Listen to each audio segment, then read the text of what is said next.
ये आकाशवाणी रायपुर है।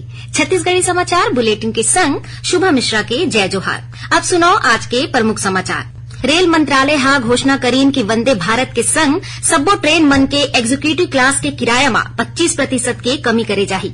मुख्यमंत्री हा आज वर्चुअल माध्यम ले अंबिकापुर में शासकीय चिकित्सा महाविद्यालय भवन और अस्पताल के संग कतकोन निर्माण काम के करीन लोकार्पण और शिलान्यास।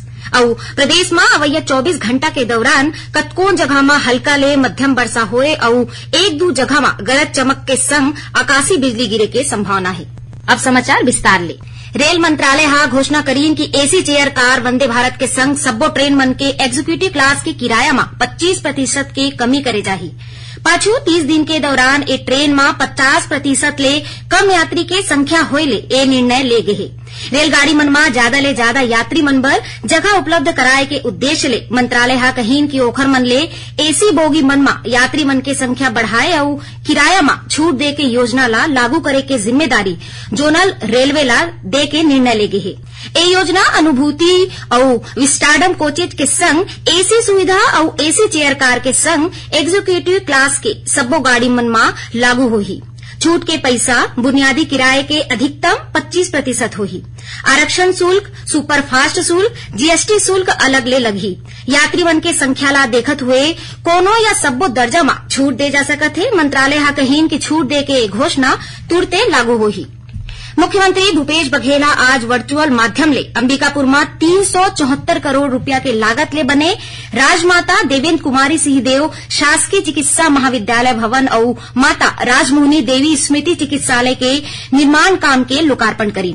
एक संग मुख्यमंत्री हा महात्मा गांधी स्टेडियम के अंतर्गत खेलो इंडिया मल्टीपर्पज हॉल और आने निर्माण काम के शिलान्यास और लोकार्पण घलो करी।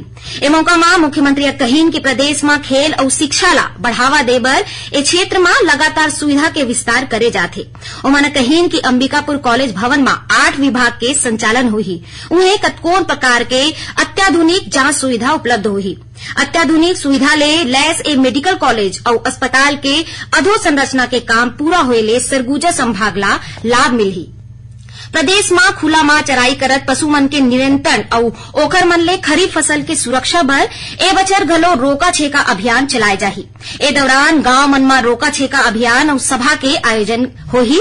संगे संग खुला में चराई करत पशु मन के व्यवस्थापन और गोधन सुरक्षा के व्यवस्था करे जाही। कृषि विभाग हा सबो कलेक्टर और जिला पंचायत के मुख्य कार्यपालन अधिकारी मन ला गांव में 17 जुलाई तक स्थानीय परिस्थिति ला देखत हुए रोका छेका अभियान चलाए के दिशा निर्देश जारी करे हे। रोका छेका अभियान के तहत गांव मन में बैठक आयोजित करे बर कहे गे हे, जेमा रोका छेका प्रथा के अनुरूप पशु मन ले फसल बचाव के निर्णय ग्राम सरपंच, पंच, जनप्रतिनिधि और ग्रामीण डहर ले जाही। प्रत्येक गौठान ग्राम में मुनादी कराए और गौठान में पशु चिकित्सा और स्वास्थ्य शिविर के आयोजन के निर्देश घलो दे गे हे।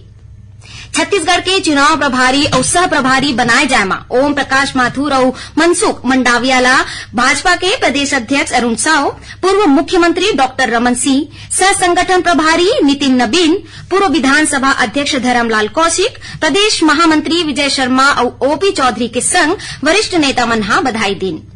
बिलासपुर के गांव बेलतरा तीर काली हुए एक सड़क दुर्घटना में गंभीर रूप ले घायल भाजपा कार्यकर्ता विश्वंभर यादव के बेहतर इलाज बर आज चकरभाठा एयरपोर्ट ले एयर एम्बुलेंस डहर ले दिल्ली के एम्स अस्पताल भेजे गए हैं।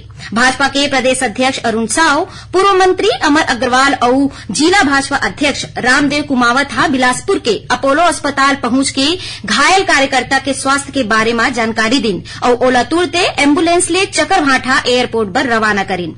जानवा के मुताबिक गांव बेलतरा तीर काली हुई सड़क दुर्घटना में 3 लोगन के मौत हो गए, फिर आने 6 लोगन मन घायल हो गए रहीस। ए सबो जन प्रधानमंत्री के सभा में शामिल होए बर रायपुर आवत रहीन। छत्तीसगढ़ी समाचार बुलेटिन आप मन आकाशवाणी रायपुर ले सुनत हो। छत्तीसगढ़ के खबर ले है आपकी वास्ता और खबर के विश्वसनीयता ले है हमार वास्ता। आकाशवाणी समाचार रायपुर के प्रादेशिक समाचार बुलेटिन के संगे संग हमार समसामयिक कार्यक्रम आप रेडियो के संग अपन मोबाइल में घलो सुन सकत हो। आकाशवाणी समाचार फेसबुक, ट्विटर और यूट्यूब में घलो हावय। हमार फेसबुक पेज हरे Chhattisgarh news on AIR, Twitter handle CGAIR news और हमार यूट्यूब चैनल हरे छत्तीसगढ़ AIR न्यूज। तो अब रेडियो के संगे संग आपके मोबाइल के माध्यम ले हम आप तक पहुंचत हन छत्तीसगढ़ के हर खबर पर सुनत रहो आकाशवाणी समाचार। अब आगू बाढ़बो बाचे समाचार को दी। प्रदेश के स्कूल मन में पढ़िया विद्यार्थी मन बर अवैया अगस्त माह के पहली सप्ताह में 23वां राज्य स्तरीय शालेय क्रीड़ा प्रतियोगिता के आयोजन करे जाही। स्कूल शिक्षा विभाग डाहर एखर शुरुआती तैयारी चालू कर दे गे हे। संचालक लोक शिक्षण बस्तर, बिलासपुर, दुर्ग, रायपुर और सरगुजा संभाग के शिक्षा अधिकारी मन ला इस संबंध में जरूरी निर्देश दे हे।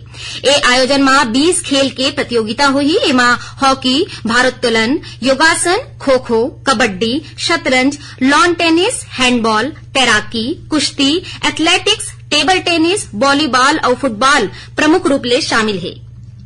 बस्तर और सरगुजा संभाग में रिक्त सहायक शिक्षक और व्याख्याता के 12,489 पद के भर्ती बर ऑनलाइन काउंसलिंग के माध्यम ले अभ्यर्थी मन ला स्कूल के आवंटन करे जाही। ऑनलाइन काउंसलिंग शुरू होए के सूचना स्कूल विभाग के वेबसाइट और समाचार पत्र के माध्यम ले दे जाही। एकरे संग ऑनलाइन काउंसलिंग बर व्यावसायिक परीक्षा मंडल के मेरिट अनुसार सूची घलो विभाग के वेबसाइट में जारी करे जाही। चिप्स डाहर ले संबंधित के मोबाइल नंबर में एसएमएस के माध्यम ले एखर सूचना दे जाही। ऑनलाइन काउंसलिंग में भाग लेबर काउंसलिंग के पहली सब्बो अभ्यर्थी ला व्यापम पोर्टल में बनाए गए अपन प्रोफाइल के आधार में वेरिफिकेशन कराना जरूरी होही। अभ्यर्थी व्यापम पोर्टल में बनाए के अपन आईडी पासवर्ड ले लोक शिक्षण संचालनालय के ऑनलाइन काउंसलिंग पोर्टल में लॉग इन कर सकही। मालदीव के राजधानी माले में पाछू 5 ले 8 जुलाई तक आयोजित 13वां South Asia body building championship में बिलासपुर जिला के पी आनंद राव हा भारत के प्रतिनिधित्व करत हुए 80 किलोग्राम वजन वर्ग में 5वां स्थान पाए। ए प्रतियोगिता में भारतीय दल हा सबले ज्यादा पदक पाके टीम चैंपियनशिप के खिताब घलो अपन नाम करीन। ए प्रतियोगिता में चैंपियन ऑफ चैंपियन के खिताब घलो भारत के सर्वानंद मनीहा जीतिस। प्रादेशिक समाचार एकांश आकाशवाणी रायपुर डहाल प्रस्तुत कार्यक्रम जिले की चिट्ठी के प्रसारण काली संझा 6:05 ले 6:10 तक प्रसारित करे जाही। ए कार्यक्रम ला छत्तीसगढ़ स्थित आकाशवाणी के सब्बो केंद्र रिले करही। ए बार के अंक में दुर्ग जिला के गतिविधि के बारे में जानकारी दे जाही। श्रोता मन ला बता दन काली रविवार के हल्बी और गोंडी बोली में समाचार बुलेटिन प्रसारित करे जाही। ये दोनों बुलेटिन आकाशवाणी केंद्र जगदलपुर ले प्रसारित करे जाही। एला बस्तर संभाग में सुने जा सकत है। हल्बी में समाचार बुलेटिन बिहनिया 7:30 बजे ले और गोंडी में समाचार बुलेटिन शाम 6:30 बजे ले प्रसारित करे जाही।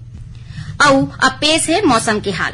प्रदेश में अवैया 24 घंटा के दौरान राजधानी रायपुर के संग कतकोन इलाका में हल्का ले मध्यम वर्षा होए के संभावना है। उन्हें 1-2 जगह में गरज चमक के संग आकाशीय बिजली गिरे के घलो चेतावनी दे गई है। मौसम विभाग के अनुसार मानसून द्रोणिका जैसलमेर ले उत्तर पश्चिम बंगाल के खाड़ी तक बने हुए हैं। एकर प्रभाव ले पाछू 24 घंटा के दौरान रायपुर के संग प्रदेश में कतकोन जगह में हल्का ले मध्यम वर्षा दर्ज करेगे है। इसी बीच मौसम विभाग हा बस्तर और सरगुजा संभाग में तेज वर्षा होए के संभावना घलो जताए है। अब थोरकुन समाचार सार में उद्योग संवर्धन और आंतरिक व्यापार विभाग हा राष्ट्रीय पुरस्कार पोर्टल में एक जिला एक उत्पाद पुरस्कार दे के घोषणा करे है। ए पुरस्कार बर 31 जुलाई तक आवेदन करे जा सकत है। और कोंडागांव जिला के केसकाल थाना क्षेत्र में जंगली सुअर के शिकार करे बर गे एक झीन मनखे डाहर ले भरमार बंदूक ले फायर करे जाए ले ओखर एक झीन संगवारी के मौत हो गई। आखिर में प्रमुख समाचार एक घाव फेर। रेल मंत्रालय हा घोषणा करीन कि वंदे भारत के संग सबो ट्रेन मन के एग्जीक्यूटिव क्लास के किराए में 25% के कमी करे जाही। मुख्यमंत्री हा आज वर्चुअल माध्यम ले अंबिकापुर में शासकीय चिकित्सा महाविद्यालय भवन और अस्पताल के संग कतकोन निर्माण काम के करीन लोकार्पण और शिलान्यास। और प्रदेश में अवैया 24 घंटा के दौरान कतकोन जगह में हल्का ले मध्यम वर्षा होए और 1-2 जगह में गरज चमक के संग आकाशीय बिजली गिरे के संभावना है। एक संग छत्तीसगढ़ी समाचार बुलेटिन इहे सिरावत है। जय जोहार।